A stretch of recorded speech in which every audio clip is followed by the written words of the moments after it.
Good evening, boys and girls, and welcome to Nerd Academy. I'm Professor Elkins, and this is Slasher 101, where we're going to define what makes a slasher and what doesn't. So, let me introduce our brilliant panel.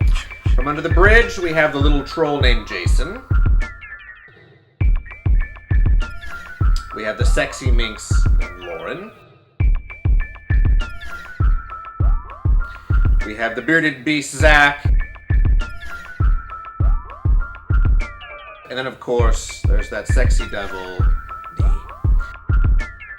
So, let's get right to it, shall we? Looking up in the trusty slasher movie, very, very cool. Those of you out there should definitely check this out. In this book, it explains that between 1978 and 1984, which were the staple years, there were 175 slasher movies made. Altogether, 1,046 on-screen murders. And believe it or not, as much as the staple image is of a chick getting chased by a killer, 488 of those fatalities were female, but 558 were men. Damn. So more men died than women. Mormons died. That's because more women survive. Well, and also the final girl. Right. Final Also, girl, yeah. generally in slasher movies, care less about the male characters. Because they're all douchey, they're jock, you do not give a fuck about It's the the guy that was trying to screw the main character female. And have you guys read, it's like Murders, Chainsaws, and Women or something? Uh-huh. It's coming from the standpoint that horror movies are pro-feminism, which I think is kind of awesome. Whoa. Yeah, it's written by, I wish I remember her name.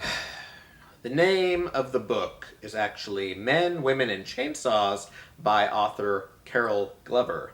You idiot. Leslie Van Dyke? Yes. Let's start at the beginning, shall we? The genesis of a slasher movie. The classic being Psycho. Mm-hmm. Even though it's a very low body count, do we all consider that a slasher movie? Absolutely. Here we have a quiet little motel, when in fact it has now become known as the scene of the crime.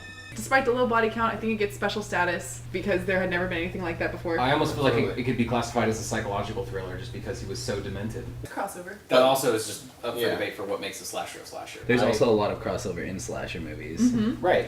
People didn't see anything like that in 1960. People were fainting and vomiting in the movie theater when Janet Leigh's getting sliced and diced in the shower. Though they didn't actually, it was beautiful because they didn't actually show any stabbing. Yeah, no, there's no it was knife. just screaming at knife and blood. I kind of wish there were more slasher movies like that where... It leaves the imagination. That, and also the fact that the main character dies within, like, the first half... Spoiler alert!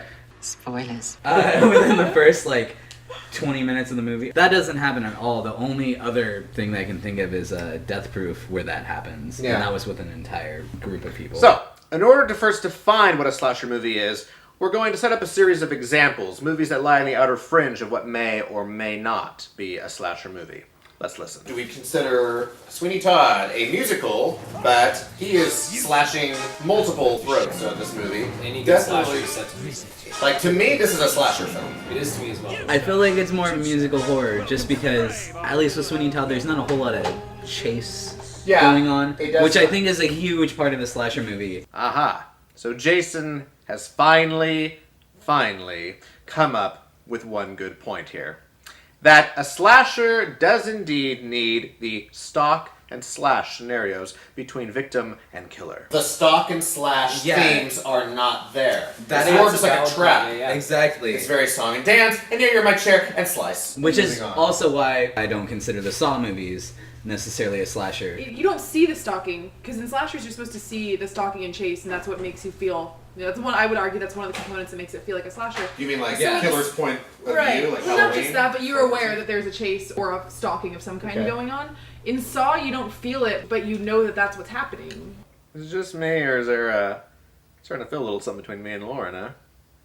You know what I mean? Yeah, Like, there's a all high- of the people were pre-selected, Yes. so you have to know that there's an element Getting of picked the off. stalk Yeah, and it's almost the chase same and with a that. real slasher where it's just like the old classic It is. virgin doesn't die kind Yeah. of things. Like they're picked off You just don't feel by it. what they are. It And doesn't my feel argument also that Saw is slasher is that in a lot of those sequels, it is a group of people stuck somewhere and they are getting picked off. Like in Right. part 2, they're in a house. So do you Picked consider off. Clue a slasher? Can Clue be its own episode? Clue should definitely have its own episode, with just me and Lauren. What do you think, honey bunch? Another one. Suspiria. This definitely is taking slasher and then mending it with like supernatural horror. Yeah, some of the girls at the school are getting murdered, but it's also like a very satanic cult kind of thing there. Do we feel that this is kind of a slasher? I or do. more of I a- feel like it falls into the same realm as the psychological slasher, or Okay. I mean the non-entity slasher. It's Like so a lot special. of the kind of the things that I like is just one of those like psychological part plus supernatural being killing people makes it kind of a slasher. There's an element, I don't know, I hope I don't get like told to shut the fuck up for saying this, Lauren, my dear, I would never. but like one thing I always loved about Suspiria, Lauren. there's a really like artsy element to It's a it, very artsy which element. I love. It's a gorgeous The movie. production design Yeah. of this movie is like a trippy 70s nightmare. You have strange colors walking through this corridor, Just and the lavish lighting sets, is though, strange. like- You know, it makes it very, very, very nightmarish. Very Yeah, hallucinogenic. and dreamy, Hallucinogenic. which I would argue that that's sort of the contrast between that and the brutal murders. That sort of helps elevate the murders. So then you focus more on them, and then it feels more like a slasher. Another franchise I think we should all talk about is the Final Destination franchise. Is it or is it not slasher? I kind of do because they are being slashed by death. It's true. Well, there's the stalk and chase. And the It was fact good. that with like the stalk and chase scene, it's not personified by a person, but you know it's gonna happen. So like even in it's the third or fifth one where there's like the gymnast who is doing like Oh, That I was the love fifth that. one. That was the yeah, one yeah. together. And Oh god. there's like all this shit happening that you know could kill her, and the Right. whole time you're just like, "Fuck, what's It it almost- gonna be?" I mean, almost in the And Final then- Destination, it turns into a Rube Goldberg machine where it's just I like love watching that. all of Final these things Destination. like It really click into is. place, and then someone's head. And then all of a explode. sudden it's like something way out of left field. That, Yeah. Dude, the I LASIK guess eye Rayfield surgery was one this was one. the craziest. Yeah. And then she like the teddy bear. I don't even remember. I like man. the girl getting caught in the tanning booth and Another one, Tim Burton's Sleepy Hollow. I forgot we see about like that. That's a 13 good one. people get decapitated in that movie. It doesn't feel like a Okay. slasher to me. I can't Really? put my finger on why. I know where to put fingers, believe you me. Well, because it's almost a fantasy. All the It's two ingredients Johnny are Depp there. It's a films we fairy put in. tale. yeah, it is. It's a very folk dark tale. fairy tale With a lot of with gore and murder in it. I wouldn't be able to argue why it doesn't feel like But a also a slasher. lot of slasher films are like Nightmare on Elm Street has a lot of fantasy elements to Yeah. it, totally. but the Freddy franchise is most definitely set in the slasher world. Oh, yeah. It's one of the like golden three of Absolutely, a it's slasher. one of my top Freddy, favorites. Jason, and Michael. Exactly. You know, we know that every slasher movie is always going to have the same basic setting. We're off at camp, I don't want to scare anyone, but I'm going to give it to you straight about Jason. or we're on school campus somewhere, Yeah. or we're off in some outpost It's that somewhere. vulnerability at youth almost, like Yes. because you can't do anything to protect yourself. Adults I like that. never believe you, kind of a thing. So what have we learned today, boys and girls? That with a slasher movie, you need at least 3 basic components. There needs to be a sense of isolation. You're going to have these group of characters get picked off one by one in mainly gruesome ways, and preferably they are young people, stupid teenagers. And 3, the sense of stalk and slash must be in there. Some murders you can sense when they're coming a mile away, and sometimes Here's the big argument. Are we all agreeing that a slasher movie doesn't necessarily have to be the human monster? and it's a trick question, folks. Watch and see. It almost has to be like a single entity, no matter if it's living or dead. Paul. Like, So just something that people feel like they're being hunted is a good way to call it a slasher. Some people could argue then that The Thing is a slasher because it's 12 men on an outpost getting picked off one by one It has by elements. a It does have elements. monster.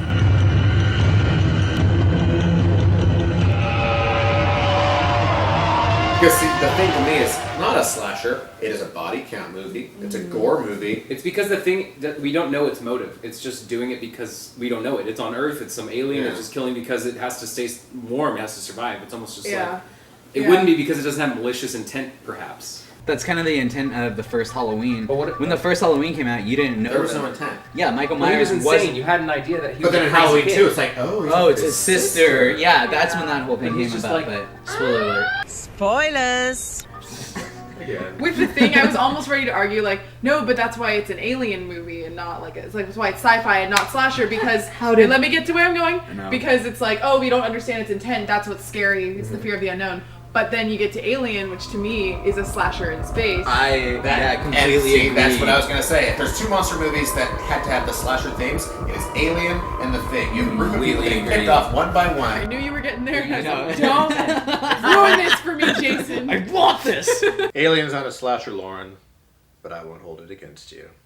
If you guys looked at The Fog, that's almost one of those things where it is like they were being hunted by this thing. And you knew its intent, and it was like ghost pirates or whatever. Yeah, people getting slashed. Yeah, people getting slashed. Hooked and now see, John Carpenter hates that. Like, that was not in his original story. Right. He was forced to go back and add all those gory murders. You know, originally it was just people getting pulled into the fog and then they just die somehow, some way. But they're like, no, this is stupid. Go throw some murder on a white fuzzy screen and people screaming. It's like, leave it to my imagination. Yeah. Maybe they stepped on glass. I don't know. You know, and Everyone's fine, supernatural, they're just in pain. Supernatural movies, Event Horizon. Oh, those astronauts are getting picked off by their worst fears. Hell is on the spaceship. It's that in my head gets into just like kill Yeah. and gore kind of stuff because like I would classify Hellraiser as a slasher. Once again, not a slasher movie. It's a gore movie. Because there's like entities that are doing things. There's really not that many characters to pick off in that. It's right. just It's whoever. There's no one in particular. It's whoever. When we're talking about Supernatural and kind of like a body count movie, a group of people getting trapped in, the remake to House on Haunted Hill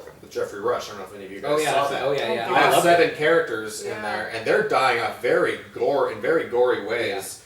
Yeah. That would be like the house itself. Yeah. Is the killer. It's almost such a fine distinction, but I want to say that's almost another subgenre where it's like it's the haunted house movie. It's a haunted house genre for me. It wasn't the house, it was the ghost entities that all became one massive evil entity inside the house. Yeah. Yes, there can be monster movies where there is a body count, and yes, there can be haunted house supernatural films that also have a body count. Does it necessarily make them a slasher? Maybe yes, maybe no. We can create our own subgenre of slasher films where they're necessarily not a human killer, but perhaps ghosts or monsters, such as Event Horizon and The Thing.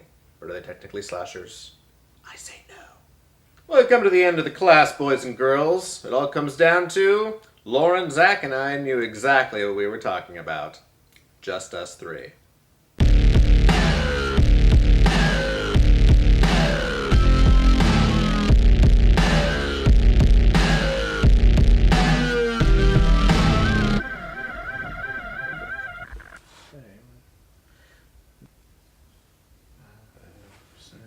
Excuse me! I'm conducting a class right now, douchebags.